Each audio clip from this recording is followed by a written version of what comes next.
오늘 우리에게 주시는 하나님의 말씀은 스가랴 6장 1절부터 15절까지 말씀입니다. 스가랴서 6장 1절부터 15절까지 말씀입니다. 함께 봉독하시겠습니다. 내가 또 눈을 들어 본즉 내 병거가 두 산 사이에서 나오는데 그 산은 구리산이더라. 첫째 병거는 붉은 말들이, 둘째 병거는 검은 말들이, 셋째 병거는 흰 말들이, 넷째 병거는 어룽지고 건장한 말들이 메었는지라. 내가 내게 말하는 천사에게 물어 이르되 내 주여 이것들이 무엇이니까 하니, 천사가 대답하여 이르되 이는 하늘의 내 바람인데 온 세상이 주 앞에 서 있다가 나가는 것이라 하더라. 검은 말은 북쪽 땅으로 나가고 흰 말은 그 뒤를 따르고 어룽진 말은 남쪽 땅으로 나가고 건장한 말은 나가서 땅에 두루 다니고자 하니, 그가 이르되 너희는 여기서 나가서 땅에 두루 다니라 하매 곧 땅에 두루 다니더라.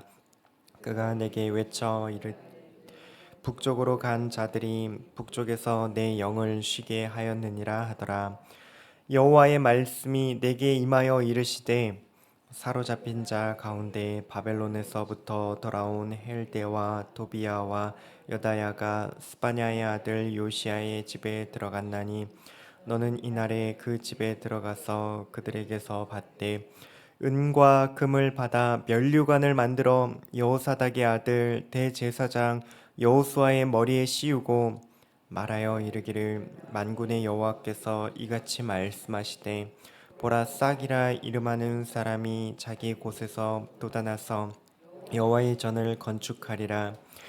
그가 여호와의 전을 건축하고 영광도 얻고 그 자리에 앉아서 다스릴 것이요 또 제사장이 자기 자리에 있으리니 이 둘 사이에 평화의 의논이 있으리라 하셨다 하고, 그 면류관은 헬렘과 도비야와 여다야와 스바냐의 아들 헨을 기념하기 위하여 여호와의 전 안에 두라 하시니라. 먼데 사람들이 와서 여호와의 전을 건축하리니 만군의 여호와께서 나를 너희에게 보내신 줄을 너희가 알리라. 너희가 만일 너희의 하나님 여호와의 말씀을 들을진대 이같이 되리라. 아멘.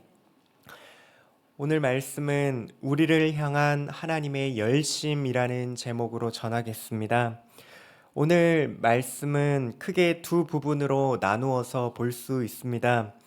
스가랴의 8번째 그 마지막 환상이 나오는 장면과 그 모든 환상을 결론짓는 상징적인 행위 하나가 나옵니다. 각 부분에서 중심이 되는 키워드를 하나를 뽑자면 쉼 그리고 성전, 이렇게 두 단어를 뽑을 수 있겠습니다. 당시의 유다 백성들의 형편은 매우 피폐하였습니다. 신앙생활도 곤고하기 짝이 없었습니다. 그런 백성들을 향해 주시는 오늘 말씀 속에는 그들을 회복시키시고 구원하시려고 하는 하나님의 열심이 드러나게 되는데요. 바로 쉼이라는 단어와 성전이라는 표현을 통해서 구체적으로 그 마음을 느낄 수 있게 됩니다. 오늘 이 새벽에 우리를 위하여서 오늘도 일하시는 그 하나님의 열심과 열정이 우리의 삶을 어떻게 이끌어가는지 함께 묵상하시겠습니다. 첫 번째, 우리를 향한 하나님의 열심은 어떠한 열심일까요? 바로 자기의 백성을 회복시키시기까지 결코 쉬지 않으시는 열심입니다. 본문 1절부터 8절은 네 개의 병거가 온 세상을 두루 다니는 환상이 나옵니다. 고대 시대의 병거라 함은 지상에 존재하는 최강의 무기였습니다. 이에 비추어 보자면 하나님께서 직접 보내신 하나님으로부터 나오는 이 병거는 세상 누구도 대적할 수 없는 전능하신 하나님의 통치를 상징한다고 볼 수 있습니다. 이 병거가 땅을 두루 다닌 결과가 8절에 나옵니다. 그가 내게 외쳐 말하여 이르되 북쪽으로 나간 자들이 북쪽에서 내 영을 쉬게 하였느니라 하더라. 예루살렘을 기준으로 북쪽은 바벨론과 페르시아 제국이 있는 지역입니다. 하나님의 백성들을 고통과 탄식으로 몰아넣은 대적이 존재하는 그 방향이 바로 북쪽입니다.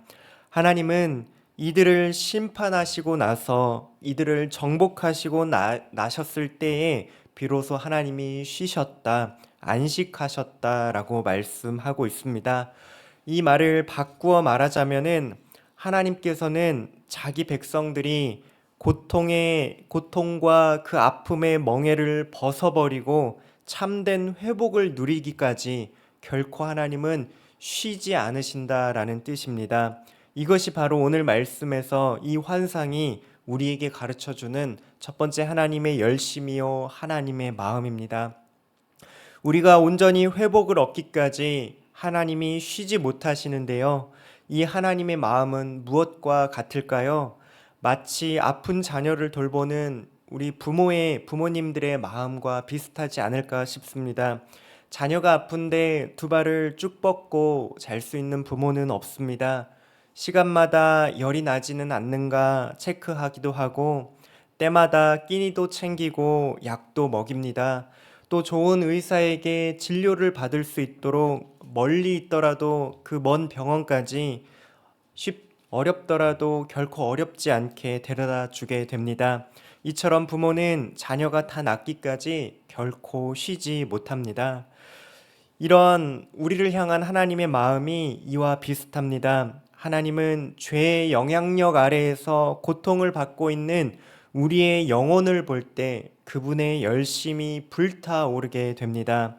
하나님의 강력한 그 병거, 그 능력을 온 세상 가운데 보내셔서 이 모든 악한 세력들을 심판하시고 우리의 모든 고통과 연약함, 그 모든 아픔과 우리가 메고 있는 무거운 멍에를 벗겨 주실 때까지 하나님이 결코 쉬지 않으신다라고 이 말씀을 통해서 우리에게 말씀해 주고 계십니다. 하나님은 우리가 회복되어서 온전하고 거룩한 하나님의 자녀로 서기까지 하나님의 일하심을 결코 멈추지 않으실 것입니다. 이것이 우리에게 주는 위로는 너무나도 분명합니다. 우리가 아플 때에, 우리의 인생이 괴로울 때에, 우리 삶의 문제가 무엇 하나 제자리를 찾지 못하는 것 같을 때가 너무나도 많이 있습니다. 우리의 힘으로 되지 않을 때에 우리가 바라볼 수 있는 것은 우리를 위하여서 일하시는 그 열정을 갖고 쉬지 않으시는 바로 하나님입니다. 우리 인생을 보시며 고치시고 회복하시기 위해서 우리를 구원하기 위해서 결코 쉬지 않으시는 하나님께 우리 문제를 맡겨드리시기 바랍니다. 우리는 우리 문제를 포기하고 싶을지라도 하나님은 결코 포기하지 않으십니다. 우리가 평안을 얻기까지 하나님이 쉬지 않고 일하심을 기억하며 오늘도 우리의 인생을 하나님께 맡겨드리시기 바랍니다. 또 한 가지 우리가 기억해야 할 하나님의 열심이 있습니다. 바로 하나님께서는 우리와 함께 거하기 위해서 열심을 내고 계십니다. 이어서 하나님께서는 스가랴에게 은과 금으로 면류관을 만들어서 대제사장 여호수아의 머리에 씌우라고 말씀하십니다. 이것은 훗날 싹이라고 불리는 메시아께서 왕과 제사장 직분을 함께 그리고 가장 완벽하게 수행하시며 하나님께서 그분의 백성과 영원히 함께 하실 그 성전을 건축할 비전을 보여주고 있습니다. 특히 15절을 보면 하나님께서는 먼 데서 그 사람들이 와서 여호와의 전을 건축할 것이라고 말씀하십니다. 여기서 먼 데서 온 사람들은 유대인이나 이스라엘 민족이 아닙니다. 바로 하나님을 찾는 모든 민족들을 가리키고 있습니다. 메시아께서 오셔서 그 건축하신 성전에서 성전을 이루는 사람들은 온 세상 사람들, 즉 세상은 주목하지 않는 인생, 이전에는 하나님 앞에는 결코 나아갈 수 없었던 그런 인생들이 이제는 하나님 앞에 나와 하나님의 전을 세우게 된다라고 말씀하고 있습니다. 우리는 이미 이 비전이 누구를 통해서 실현되었는지 알고 있습니다. 바로 예수 그리스도를 통해서이죠. 예수님, 예수님께서 십자가에서 죽으시고 또 무덤을 여시고 부활하셔서 하늘로 승천하셨을 때 예수님은 이 땅 가운데 어떠한 성전을 지으셨나요? 바로 성령 하나님을 이 땅 가운데 보내주셔서 모든 나라와 모든 민족 또 모든 시대 가운데 하나님을 예배하는 교회를 하나님의 성전으로 지으셨습니다. 하나님께서는 예수님의 핏값으로 세우신 우리 교회를 하나님의 성전 삼아 주셨습니다. 자격이 없던 죄인이었던 우리를, 연약하고 곤고한 인생을 살아가는 우리를 그 먼 데로부터 불러주셔서 하나님과 함께 할 수 있도록, 친히 하나님이 늘 우리의 인생과 함께 하실 수 있도록 그 성전 삼아 주시고 하나님을 예배하는 자리로 우리를 불러주셨습니다. 사랑하는 성도 여러분, 여러분 자신을 볼 때에 하나님 앞에 나아갈 자격이 없다고 느껴지시나요? 우리의 인생이 참으로 별 볼 일 없게 느껴지시는 순간이 있으신가요? 하나님은 오늘 말씀을 통해서 우리에게 이렇게 말씀하십니다. 예수 그리스도께서 우리가 하나님 앞에 나아갈 수 있도록 모든 대가를 다 치르셨다라고 말씀하고 계십니다. 예수님은 왕으로서 우리를 붙잡고 있는 모든 사탄의 권세를 정복하셨고, 제사장으로서 하나님과 우리 사이에 그 멀어져 버린, 하나님과 우리 사이에 그 깨어져 버린 그 관계를 이어줄 수 있도록 중보자로 지금도 하늘에서 하나님과 우리 사이에 중보하고 계십니다. 그러므로 담대히 나와서 우리는 언제든지 하나님과 함께 만나고 예배하고 교제하고 기도할 수 있게 됩니다.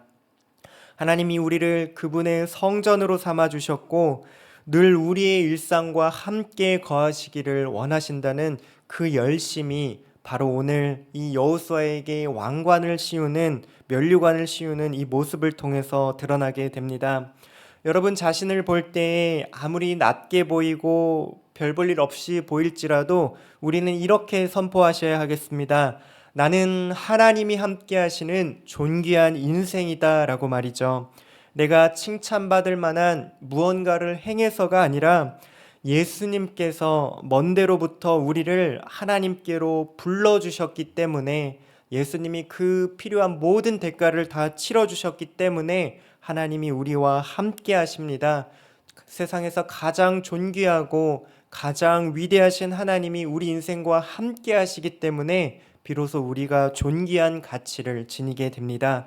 이 정체성을 든든히 붙잡고 살아가시는 저와 여러분들 되시기를 바랍니다. 사랑하는 성도 여러분, 우리를 향한 하나님의 열심이 불타오르는 것을 오늘 말씀이 우리에게 말씀하고 계십니다. 우리의 삶이 무너질 때, 우리가 아파할 때, 고통당할 때 가장 안절부절하지 못하시는 분은 바로 하나님이십니다. 우리가 평안을 얻기까지, 모든 원수 대적을 심판하시기까지 쉬지 못하시는 그 하나님의 열심을 기억하시기 바랍니다. 하나님이 우리를 결코 포기하지 않으시니 우리도 포기하지 않고 하나님을 향해 달려가는 성도 되어야 하겠습니다. 또한 하나님은 우리와 함께 하시기를 간절히 원하시는 분이십니다. 참된 왕이시요 제사장이신 예수님을 통해서 우리는 하나님과 항상, 우리가 어떠한 모습이든지 하나님과 함께 거할 수 있게 되었습니다. 우리 인생이 별 볼 일 없어 보이는 그런 초라한 순간에도 우리 인생에 들어와 계시는 하나님을 바라보시기를 바랍니다. 그리고 하나님의 열심히 우리의 인생을 하나님의 존귀한 백성으로 빚어가실 것을 기대하시기 바랍니다. 그렇게 오늘 하루를 힘차게 살아가시는 저와 여러분들 되시기를 소망합니다. 함께 기도하시겠습니다. 하나님, 오늘 말씀을 통해서 우리를 향한 그 하나님의 열심을 보여주시니 감사합니다. 우리를 회복시키시기까지, 평안으로 우리를 인도하시기까지 결코 쉬지 않으시는 그 주님의 사랑으로 인해서 우리가 안심하고 주님을 의지하고 오늘 하루를 살아갑니다. 주님, 우리의 삶이 무너질지라도, 우리의 마음이 지칠지라도 여전히 우리를 붙드시고 일하시는 그 하나님을 바라보게 하여 주시옵소서. 또한 예수 그리스도를 통하여 우리와 영원히 함께 하시기를 원하시는 그 아버지의 마음을 기억합니다. 우리가 자격이 있어서가 아니라 주님의 은혜로 존귀하게 하나님 앞에 항상 거할 수 있도록 부름받았음을 믿습니다. 오늘 하루를 살아가면서 우리를 향한 그 하나님의 열심을 잊지 않게 하여 주시옵시고, 그 열심이 이끄는 대로 세상 앞에서 담대하게 하나님의 자녀로 하나님의 백성답게 살아가며 승리하게 하여 주시옵소서. 예수님의 이름으로 기도드립니다. 아멘. 이 시간 말씀을 기억하시면서 기도하실 때에 우리를 회복시키시기까지 결코 쉬지 않으시는 그 하나님의 열심, 그리고 우리와 항상 함께 거하기 원하시는 하나님의 열심을 기억하며 오늘 하루 우리가 담대하게 살아가게 해달라고 기도하신 다음에 교회를 위하여 기도하실 때에 지금 라오스에서 사역하고 있는 선교팀 위해서 기도하시겠습니다.